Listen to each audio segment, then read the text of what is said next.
ಕುರಿಗಳಿಗೆ ಕೋಳಿ ಫೀಡ್ ಕೊಡೋದ್ರಿಂದ ಮರಿಗಳ ತೂಕ ಹೆಚ್ಚುತ್ತಾ? ಎಷ್ಟು ಕೆಜಿ ಹೆಚ್ಚುತ್ತಾ? ಎಷ್ಟು ತಿಂಗಳಿಗೆ ಹೆಚ್ಚಾಗುತ್ತಾ? ಹಾಯ್, ಎಲ್ಲರಿಗೂ ನಮಸ್ಕಾರ. ಎಲ್ರು ಹೆಂಗದಿರಿ? ಐ ಹೋಪ್ ಎಲ್ರು ಆರಾಮದಿರಿ ಅನ್ಕೊಂಡು ಇವತ್ತಿನ ಈ ವಿಡಿಯೋ ಸ್ಟಾರ್ಟ್ ಮಾಡೋಣ.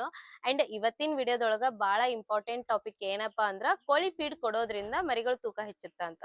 ಈಗ ಅಂತೂ ನೋಡಿರ್ಬೋದು, ಫ್ಯಾಟ್ನಿಂಗ್ ಒಳಗ ಕುರಿ ಸಾಕಾಣಿಕೆ ಒಳಗಂತೂ ಕೋಳಿ ಫೀಡ್ ಇರ್ಲಾರೆ ಯಾವ ಕೈ ತಿಂಡಿನೂ ರೆಡಿ ಮಾಡಲ್ಲ, ಮರಿಗಳಿಗೆ ಕೊಡೋದಿಲ್ಲ. ಕೋಳಿ ಫೀಡ್ ಇದ್ರೇನೆ ಕೈ ತಿಂಡಿ ಮರಿಗಳು ವೇಟ್ ಗೇನ್ ಆಗ್ತಾವಂತ. ಸೊ ಅದು ನಿಜಾನ ಸುಳ್ಳ? ನಿಜ ಆದ್ರೆ ಎಷ್ಟು ಪರ್ಸೆಂಟ್ ನಿಜ, ಸುಳ್ಳಾದ್ರೆ ಎಷ್ಟು ಪರ್ಸೆಂಟ್ ಸುಳ್ಳು? ಆಮೇಲೆ ಕೋಳಿ ಫೀಡ್ ಹಾಕೋದ್ರಿಂದ ಎಷ್ಟೆಲ್ಲ ಬೆನಿಫಿಟ್ಸ್ ಗಳದಾವು, ಎಷ್ಟೆಲ್ಲ ಲಾಸ್ ಆಗುತ್ತಾ, ಎಷ್ಟೆಲ್ಲ ಸೈಡ್ ಎಫೆಕ್ಟ್ ಮರಿಗಳಿಗೆ ಯಾವೆಲ್ಲ ತೊಂದರೆಗಳಾಗುತ್ತಂತ ಇವತ್ತಿನ ವಿಡಿಯೋದೊಳಗ ತಿಳಿಸ್ತೀನಂತ. ಸೊ ಇಂಪಾರ್ಟೆಂಟ್ ವಿಡಿಯೋ ಐತಿ. ಇಷ್ಟು ಕ್ಲಾರಿಟಿ ಆಗಿ ನಿಮ್ಗೆ ಯಾರು ಹೇಳ್ತಾರೋ ಇಲ್ಲೋ ಗೊತ್ತಿಲ್ಲ. ಸೊ ಅದ್ರ ಬಗ್ಗೆ ಫುಲ್ ಆಗಿ ಡೀಟೇಲ್ ಆಗಿ ತಿಳ್ಕೊಂಡು ನಿಮ್ಗೆ ಎಕ್ಸ್ಪ್ಲನೇಷನ್ ಕೊಡ್ಬೇಕು ಅನ್ಕೊಂಡಿನಿ. ಅಂಡ್ ಅದಕ್ಕೋಸ್ಕರ ಎಲ್ಲಿ ಸ್ಕಿಪ್ ಮಾಡ್ಲಾರೆ ಫುಲ್ ವಿಡಿಯೋ ನೋಡ್ರಿ. ಮೊದಲು ಕೋಳಿ ಫೀಡ್ ಅಂದ್ರೆ ಏನಂತ ತಿಳ್ಕೊಳೋಣಂತ. ಕೋಳಿ ಫೀಡ್ ಅಂದ್ರ ಇದು ಒಂದು ಬಾಯ್ಲರ್ ಅಥವಾ ಲೇಯರ್ ಕೋಳಿಗಳಿಗೆ ಯೂಸ್ ಮಾಡುವಂತ ಫುಡ್ ಆಗಿರುತ್ತ. ಸೊ ಇದ್ರೊಳಗ 18 to 22% ಅಷ್ಟು ಪ್ರೋಟೀನ್ ಇರುತ್ತ, ಹೆಚ್ಚು ಎನರ್ಜಿ ಇರುತ್ತ, ಆಮೇಲೆ ಮೆಡಿಸನ್ ಮಿಕ್ಸ್ ಇರುತ್ತ, ಫಾಸ್ಟ್ ಆಗಿ ಗ್ರೋತ್ ಆಗುವಂತ ಫಾರ್ಮುಲಾ ಕೂಡ ಮಿಕ್ಸ್ ಮಾಡಿರ್ತಾರ.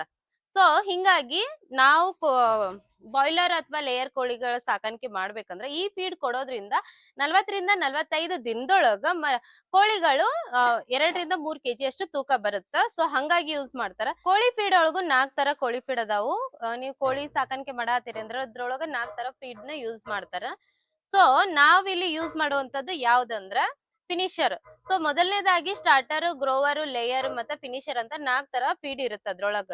ನಾವು ಕುರಿಗಳಿಗೆ ಬಳಸುವಂತದ್ದು ಫಿನಿಶರ್ ಅನ್ನೋ ಫೀಡ್ ಅನ್ನ ನಾವು ಕುರಿಗಳಿಗೆ ಬೆಳೆಸ್ತೀವಿ. ಸೊ ಇದರಿಂದ ಏನೆಲ್ಲ ಲಾಭಗಳಾಗ್ತಾವು, ಕುರಿಗಳಿಗೆ ಈ ಫೀಡ್ ಕೊಡೋದ್ರಿಂದ ಕುರಿಗಳು ವೇಟ್ ಗೇನ್ ಆಗುತ್ತಾ? ಸೊ ಮುಂದ್ ನೋಡೋಣ. ಕೋಳಿ ಫೀಡ್ ಕೊಡೋದ್ರಿಂದ ಮರಿಗಳ ತೂಕ ಹೆಚ್ಚುತ್ತಾ ಅಂತ ಕೇಳೋದಾದ್ರೆ ಹೌದು, ಹೆಚ್ಚುತ್ತಾ. ಸದ್ಯದ ಮಟ್ಟಕ್ಕೆ ಹೆಚ್ಚುತ್ತಾ ಅಂತ ಹೇಳ್ಬೋದು. ತೂಕ ಹೆಚ್ಚುತ್ತಾ ಅನ್ನೋದ್ಕಿಂತನೂ ಕೋಳಿ ಫೀಡ್ ಕೊಡೋದ್ರಿಂದ ಮರಿಗಳೊಳಗ ಮಾಂಸಕ್ಕಿಂತ ಜಾಸ್ತಿ ಫ್ಯಾಟ ಹೆಚ್ಚಾಗುತ್ತ. ಸೊ ನಿಮ್ಗೆಲ್ಲ ಗೊತ್ತಿರ್ಬೋದು, ಮರಿಗಳಿಗೆ ಮಾಂಸ ಜಾಸ್ತಿ ಇದ್ರ ದಷ್ಟ ಪುಷ್ಟವಾಗಿರ್ತಾವ, ಮರಿಗಳು ಚೆನ್ನಾಗಿ ಒಂದ್ ಒಳ್ಳೆ ರೇಟಿಗೆ ಸೇಲ್ ಆಗ್ತಾವ. ಅದ್ರ ಬದಲು ಫ್ಯಾಟ ಜಾಸ್ತಿ ಆಯ್ತಂದ್ರ ಮರಿಗಳು ನಾವ್ ಅನ್ಕೊಂಡಿರೋ ರೇಟಿಗೆ ಹೋಗಲ್ಲ, ಆಲ್ಮೋಸ್ಟ್ ಸೇಲ್ ಆಗೋದು ಕೂಡ ಬಹಳ ಕಷ್ಟ ಆಗುತ್ತ. ಇನ್ನ ಕೋಳಿ ಫೀಡ್ ಕೊಡೋದ್ರಿಂದ ಮರಿಗಳಿಗೆ ಏನಾಗುತ್ತಾ ಅಂತ ಕೇಳೋದಾದ್ರೆ ನೀವು ಒಂದ್ ಅಂದಾಜ್ ಮಾಡ್ಕೊರಿ. ಕೋಳಿ ಲಿವರ್ ಬೇರೆ ಇರುತ್ತ, ಕೋಳಿ ಜೀರ್ಣ ಶಕ್ತಿನ ಬೇರೆ, ಜೀರ್ಣ ಕ್ರಿಯೆನೇ ಬೇರೆ, ಕುರಿಗಳ ಜೀರ್ಣ ಕ್ರಿಯೆನೇ ಬೇರೆ ಆಗಿರತ್ತ. ಸೊ ಅದಕ್ ಕಂಪೇರ್ ಮಾಡಿದ್ರ ನಾವು ಈ ಕುರಿಯೊಳಗ 4 ಹೊಟ್ಟೆ ಭಾಗದೊಳಗ 4 ಭಾಗಗಳಿರ್ತಾವ. ಸೊ ಹಂಗಾಗಿ ಇದ್ರ ಜೀರ್ಣ ಕ್ರಿಯೆನೇ ಬೇರೆ, ಅದ್ರ ಜೀರ್ಣ ಕ್ರಿಯೆನೇ ಬೇರೆ ಆಗಿರುತ್ತ. ಅದು ಫಾಸ್ಟ್ ಆಗಿ 40 ರಿಂದ 45 ದಿನದೊಳಗ ಗ್ರೋತ್ ಆಗೋದಕ್ಕ ಕೋಳಿ ಫೀಡ್ ಅದ್ರೊಳಗ 4 ರೀತಿಯ ಕೋಳಿ ಫೀಡ್ ನ ಯೂಸ್ ಮಾಡ್ತಾರ. ಸೊ ನಾವಿಲ್ಲಿ ಫಿನಿಶರ್ ಯೂಸ್ ಮಾಡ್ತೀವಿ. ಸೊ ಇದು ಕೊಡೋದ್ರಿಂದ ಮರಿಗಳಿಗೆ ಮಾಂಸಕ್ಕಿಂತ ಜಾಸ್ತಿ ಫ್ಯಾಟ್ ಹೆಚ್ಚಾಗುತ್ತೆ ಅಂತ ಹೇಳ್ಬೋದು. ಇನ್ನ ಹೇಳ್ದಂಗ ಇದ್ರ ಜೀರ್ಣ ಕ್ರಿಯೆನೇ ಬೇರೆ, ಕೋಳಿ ಜೀರ್ಣ ಕ್ರಿಯೆನೇ ಬೇರೆ ಅಂತ ಹೇಳಿನಿ. ಸೊ ಇದು ಕೊಡೋದ್ರಿಂದ ಇದ್ರೊಳಗ ಅಸಿಡಿಟಿ ಸಮಸ್ಯೆ, ಬ್ಲೋಟಿಂಗ್, ಅದಾದ್ಮೇಲೆ ಲಿವರ್ ಮೇಲೆ ಬಹಳ ಒತ್ತಡ ಬೀಳುತ್ತ. ಮೊದಲನೇ ಮಾತು ಇದ್ರ ಲಿವರ್ ಡ್ಯಾಮೇಜ್ ಆಗುತ್ತ. ಅದಾದ್ಮೇಲೆ ನೀವು 10ರೊಳಗ ಒಂದ್ 5 ಕುರಿಗಳಷ್ಟು 50% ಅಷ್ಟು ನಿಮ್ ಕುರಿಗಳೊಳಗ ಕಿಡ್ನಿ ಸ್ಟೋನ್ ಪ್ರಾಬ್ಲಮ್ ಆಗುತ್ತ. ಮರಿಗಳಿಗೆ ಕಿಡ್ನಿ ಸ್ಟೋನ್ ಪ್ರಾಬ್ಲಮ್ ಆಗುತ್ತ ಕೋಳಿ ಫೀಡ್ ಕೊಡೋದ್ರಿಂದ. ಸೊ ಏನಪ್ಪಾ ಅಂದ್ರ ನೀವು ಕೋಳಿ ಫೀಡ್ ಬದ್ಲು ನೀವು ಅಕ್ಕಿ ತೌಡು, ಗೋಧಿ ತೌಡು ಅಥವಾ ಕಡ್ಲಿ ತೌಡು ಸಿಗುತ್ತ. ಸೊ ಆ ತೌಡ್ಗಳನ್ನ ಯೂಸ್ ಮಾಡೋದ್ರಿಂದ ಮರಿಗಳು ಚೆನ್ನಾಗಿ ವೇಟ್ ಗೇನ್ ಆಗ್ತಾವ, ಫಾಸ್ಟ್ ಆಗಿನೂ ಗ್ರೋತ್ ಆಗ್ತಾವ.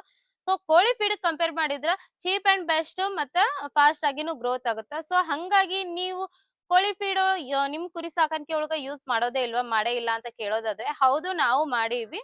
ಸೊ ಆ ವಿಷಯಕ್ಕ ನೀವು ಬರೋದಾದ್ರೆ ಈಗ ಫ್ಯಾಟ್ನಿಂಗ್ ಕುರಿ ಸಾಕಾಣಿಕೆದೊಳಗ 3 ರೀತಿ ಬಿಸ್ನೆಸ್ ಮಾಡ್ತಾರ. ಫ್ಯಾಟ್ನಿಂಗ್, ಬ್ರೀಡಿಂಗ್, ಆಮೇಲೆ ಇನ್ನೊಂದು ಲಾಂಗ್ ಟರ್ಮ್, ಶಾರ್ಟ್ ಟರ್ಮ್ ಅಂತಾನೆ. ಫ್ಯಾಟಿಂಗ್ ಒಳಗ ಲಾಂಗ್ ಟರ್ಮ್, ಶಾರ್ಟ್ ಟರ್ಮ್ ಮತ್ತೆ ಬ್ರೀಡಿಂಗ್ ಅಂತ ಬರುತ್ತೆ. ಸೊ ಇದ್ರೊಳಗ ನೀವು ಬ್ರೀಡಿಂಗ್ ಒಳಗಂತ್ರು ಕೋಳಿ ಫೀಡ್ ನ ಬಳಸಾಕ ಹೋಗ್ಬೇಡ್ರಿ. ನಾನು ಹೇಳ್ತೀನಿ, ಅದು ಬಾಳ ಅಂದ್ರ ಬಾಳ ಡೇಂಜರ್. ಯಾಕಂದ್ರ ಬ್ರೀಡಿಂಗ್ ಅಂದ್ರ ಸಂತಾನೋತ್ಪತ್ತಿ ಏನ್ ಮಾಡೋದಿರುತ್ತಲ್ಲ, ಫಿನಿಶರ್ ಕೊಡೋದ್ರಿಂದ, ಕೋಳಿ ಫೀಡ್ ಕೊಡೋದ್ರಿಂದ ಸೊ ಸಂತಾನೋತ್ಪತ್ತಿ ಆಗೋದೇ ಇಲ್ಲ, ಸ್ಟಾಪ್ ಆಗುತ್ತೆ. ಈ ಕಡೆ ಬ್ರೀಡಿಂಗ್ ಮಾಡುವಂತ ಹೋತಗಳಿಗೂ ಸ್ಟಾಪ್ ಆಗುತ್ತೆ, ಆ ಕಡೆ ಹೆಣ್ಣು ಮರಿಗಳಿಗೂ ಸ್ಟಾಪ್ ಆಗುತ್ತೆ. ಇನ್ನ ಲಾಂಗ್ ಟರ್ಮ್ ಒಳಗ ನೀವ್ ಮಾಡೋದ್ರಿಂದ ಹೆಂಗಾಗುತ್ತಂದ್ರ, ಸೊ ಮರಿಗಳು ಬಹಳ ವೀಕ್ ಆಗ್ತಾವು. ವಿತ್ ದಷ್ಟಪುಷ್ಟವಾಗಿ ದಪ್ಪವಾಗಿ ಕಂಡು ಬೆಳವಣಿಗೆ ಆದ್ರೂ ಕೂಡ ಫ್ಯಾಟ್ ಜಾಸ್ತಿ ಆಗುತ್ತ ಮರಿಗಳೊಳಗ. ಲಿವರ್ ಡ್ಯಾಮೇಜ್ ಆಗುತ್ತ. ನೀವು 6 ತಿಂಗಳು ಫ್ಯಾಟ್ನಿಂಗ್ ಮಾಡಿ ಅದು ಕೋಳಿ ಫೀಡ್ ಯೂಸ್ ಮಾಡಾತಿರಿ ಅನ್ನೋದೇ ಆದ್ರೆ ಅಷ್ಟೊತ್ತಿಗೆ ನಿಮ್ ಮರಿಗಳ ಲಿವರ್ ಡ್ಯಾಮೇಜ್ ಆಗುತ್ತೆ, ಕಿಡ್ನಿ ಸ್ಟೋನ್ ಆಗ್ತಾವು. ಮೇನ್ ಆಗಿ ಹೇಳ್ಬೇಕಂದ್ರ ಹಾರ್ಟ್ ಅಟ್ಯಾಕ್ ಆಗುತ್ತ ಮರಿಗಳಿಗೆ. ಬೆಳಗ್ಗೆ ಚಲೋ ಇರೋ ಮರಿ ಮಧ್ಯಾಹ್ನಕ್ಕಿರಲ್ಲ, ರಾತ್ರಿಗಿರಲ್ಲ. ಈ ತರ ಆಗುತ್ತ ಅಂದ್ರ ಮೇನ್ ಪ್ರಾಬ್ಲಮ್ ಇರೋದು ಕೋಳಿ ಫೀಡ್ ಕೊಡೋದ್ರಿಂದ. ಸೊ ಆದಷ್ಟು ಕೋಳಿ ಫೀಡ್ ಲಾಂಗ್ ಟರ್ಮ್ ಮತ್ತೆ ಬ್ರೀಡಿಂಗ್ ಒಳಗ ಅವಾಯ್ಡ್ ಮಾಡ್ರಿ. ಇನ್ನ ಶಾರ್ಟ್ ಟರ್ಮ್ ಯೂಸ್ ಮಾಡ್ಬೋದಾ ಅಂದ್ರ ಓಕೆ, ಒಂದ್ ಲೆಕ್ಕಕ್ಕ ಯೂಸ್ ಮಾಡ್ರಿ. ಹಂಗಂತ 3 ತಿಂಗಳು ಕಂಟಿನ್ಯೂ ಬರೇ ಕೋಳಿ ಫೀಡ್ ಕೊಡಾಕ್ ಹೋಗ್ಬೇಡ್ರಿ. ಇನ್ನ ಕೋಳಿ ಫೀಡ್ ಯಾವಾಗ ಕೊಡ್ತಾರ, ಯಾವಾಗ ಕೊಡ್ಬೇಕಂತ ಕೇಳೋದಾದ್ರೆ, ನಾನ್ ಮೊದ್ಲೇ ಹೇಳ್ದಂಗ ಬ್ರೀಡಿಂಗ್ ಮತ್ತೆ ಲಾಂಗ್ ಟರ್ಮ್ ಒಳಗ ನೀವ್ ಕೋಳಿ ಫೀಡ್ ಕೊಡಾಕ ಹೋಗ್ಬೇಡ್ರಿ. ಅಂಡ್ ಶಾರ್ಟ್ ಟರ್ಮ್ ಒಳಗು ಕೊಡ್ತೀರಿ ಅನ್ನೋದಾದ್ರೆ ಏನಂದ್ರ ಸ್ವಲ್ಪ ಪ್ರಮಾಣದೊಳಗ್ ಕೊಡ್ರಿ. ಕೊಡ್ತೀವಿ ಅಂತ ಅದನ್ನೇ 50-50% ಆಗ್ಲಿ, ಅಥವಾ ಕೋಳಿ ಫೀಡ್ ಜಾಸ್ತಿ ಮಾಡಿ ಮೆಕ್ಕೆಜೋಳನ ಕಡಿಮೆ ಮಾಡಿ, ಅಥವಾ ಕೆಲವೊಬ್ರು ಕೋಳಿ ಫೀಡ್ ಮೇನ್ ಕಾನ್ಸಂಟ್ರೇಟ್ ಫೀಡ್, ಕೈ ತಿಂಡಿ ಅಂದ್ರ ಕೋಳಿ ಫೀಡ್ ಅನ್ಕೊಂಡ್ಬಿಟ್ಟಿರ್ತಾರ. ಸೊ ಈ ರೀತಿ ಕೊಡೋದಾದ್ರೆ ಮಾಡಾಕ್ ಹೋಗ್ಬೇಡ್ರಿ. ಎಲ್ಲಾ ಧಾನ್ಯಗಳು ಮಿಕ್ಸ್ ಮಾಡ್ಕೊಂಡು, ನಾವು ಹೇಳ್ತೀನಿ ಅಂತ ಮುಂದೆ, ಎಲ್ಲಾ ಧಾನ್ಯಗಳು ಮಿಕ್ಸ್ ಮಾಡ್ಕೊಂಡು ಒಂದಿಷ್ಟು ಪರ್ಸೆಂಟೇಜ್ ಒಳಗ್ ಕೋಳಿ ಫೀಡ್ ಆಡ್ ಮಾಡ್ರಿ. ಅದು ನಮ್ಗ ಅನ್ಸೋ ಪ್ರಕಾರ ನಾವು 3 ತಿಂಗಳು ಫ್ಯಾಟ್ನಿಂಗ್ ಮಾಡ್ತೀವಿ ಅಂದ್ರೆ ನಾವು ಲಾಸ್ಟ್ 1 ಮಂತ್ ಅಷ್ಟೇ ನಾವು ಕೋಳಿ ಫೀಡ್ ನ ಆಡ್ ಮಾಡ್ತೀವಿ. ಸೊ ಒಂದು ಕಾರಣ ಇದೆ, ಕೋಳಿ ಫೀಡ್ ಮರಿಗಳಿಗೆ ಜಾಸ್ತಿ ಕೊಡಬಾರ್ದು ಅಂತ ಹೇಳಿ. ಲಿವರ್ ಡ್ಯಾಮೇಜ್ ಆಗುತ್ತಾ, ಫ್ಯಾಟ್ ಕೂಡ ಜಾಸ್ತಿ ಆಗುತ್ತಂತ. ಇನ್ನೊಂದ್ ಕಾರಣ ಏನಂದ್ರ ಹೆವಿ ಖರ್ಚಾಗುತ್ತ. ಈಗ ಕುರಿ ಸಾಕಾಣಿಕೆ ಅಂದ್ರನ ಹೆಚ್ಚು ಖರ್ಚು ಅನ್ನಂಗ ಆಗ್ಬಿಟ್ಟೈತಿ. ಸೊ ಅಷ್ಟೊಂದು ಖರ್ಚು ಯಾಕೆ ಮಾಡ್ಬೇಕು? ಸೊ ನಮ್ಮ ನ್ಯಾಚುರಲ್ ಆಗಿ ಕಡಿಮೆ ಬಂಡವಾಳದೊಳಗುನು ನಾವು ಕುರಿಗಳ ತೂಕ ಚೆನ್ನಾಗಿ ಹೆಚ್ಚ್ ಮಾಡ್ಬೋದು. ಯಾವ ರೀತಿ ಅಂದ್ರೆ ನಾನ್ ಹೇಳಿನಲ್ಲ, ಕೋಳಿ ಫೀಡ್ ಬದ್ಲು ಕೈ ತಿಂಡಿದ ಒಂದ್ ವಿಡಿಯೋ ಮಾಡೀನಿ, ನೋಡ್ರಿ. ಕೋಳಿ ಫೀಡ್ ಬದ್ಲು ನಾವು ಅಕ್ಕಿ ತೌಡು, ಗೋಧಿ ತೌಡು ಅಥವಾ ಕಡ್ಲಿ ತೌಡ್ನ ಆಡ್ ಮಾಡ್ಕೊಡೋದ್ರಿಂದ ಮರಿಗಳಿಗೆ ಚೆನ್ನಾಗಿರುವಂತ ಪ್ರೋಟೀನ್ ಸಿಗುತ್ತಾ, ಹೆಚ್ಚು ಎನರ್ಜಿ ಕೂಡ ಸಿಗುತ್ತೆ ಇದನ್ನೆಲ್ಲ ಕೊಡೋದ್ರಿಂದ. ಸೊ ನೀವು ಈ ತರ ಯೂಸ್ ಮಾಡ್ಕೊಂಡು ಕೋಳಿ ಫೀಡ್ ನ ಅವಾಯ್ಡ್ ಮಾಡಿ ಶಾರ್ಟ್ ಟರ್ಮ್ ಒಳಗ ಯೂಸ್ ಮಾಡಬಹುದು. ಮರಿಗಳಿಗೆ ಫುಡ್ ಕೊಡುವಂತ ಸರಿಯಾದ ಆಯ್ಕೆ ಯಾವ್ದಪ್ಪ ಅಂತಂದ್ರೆ, ಆ ನೀವು ಒಂದು ಕರೆಕ್ಟ್ ಆಗಿರೋ ಪ್ರೊಸೀಜರ್ ಮೇಂಟೈನ್ ಮಾಡಿದ್ರ ಮರಿಗಳ ತೂಕ, ಕೋಳಿ ಫೀಡ್ ಹಾಕೋದ್ರಿಂದ ಅಷ್ಟೇ ಮರಿಗಳ ತೂಕ ವೇಟ್ ಗೇನ್ ಆಗುತ್ತಾ ಅಂತ ನೀವೇನಾದ್ರೂ ಅನ್ಕೋದಿದ್ರ ಅದು ಸುಳ್ಳು. ನಾವು ಮರಿಗಳನ್ನ ಯಾವ ರೀತಿ ಮೇಂಟೈನ್ ಮಾಡ್ತೀವಿ, ಯಾವ ರೀತಿ ಫುಡ್ ಕೊಡ್ತೀವಿ, ಎಲ್ಲಾ ರೀತಿಯ ಕಾಳು ಕಡಿನ ಯಾವ ರೀತಿ ಕೊಡ್ತೀವಿ, ಸೊ ಅದ್ರ ಮೇಲೆ ಡಿಪೆಂಡ್ ಆಗಿರುತ್ತೆ. ನ್ಯಾಚುರಲ್ ಆಗಿರುವಂತ ಫುಡ್ ಅನ್ನ ಕೊಡ್ರಿ, ಮರಿಗಳು ಚೆನ್ನಾಗಿರ್ತಾವ, ಹೆಲ್ದಿ ಆಗಿರ್ತಾವ. ನಾವು ಕೊಟ್ಟಂತವ್ರು ಕೂಡ ನೆನೆಸ್ತಾರ ಮರಿಗಳನ್ನ ನೋಡಿ, ಇನ್ನೊಂದ್ಸರಿ ನಮ್ ಕಡೆನೆ ಬರ್ತಾರ. ಸೊ ಹೆಂಗಾಗತ್ತಂದ್ರ ನಾವೇನಾದ್ರೂ ಡ್ಯಾಮೇಜ್ ಇರುವಂತ ಮರಿಗಳು, ಸರಿಯಾಗಿಲ್ಲ ಅನ್ನೋ ಮರಿಗಳು ಕೊಟ್ರ ಇನ್ನೊಂದ್ಸರಿ ಅವ್ರು ಬರಲ್ಲ, ಬಂದ್ರುನು ಅತಿ ಕಡಿಮೆ ರೇಟಿಗೆ ಮುಗಿಸ್ತಾರ ಮರಿಗಳನ್ನ.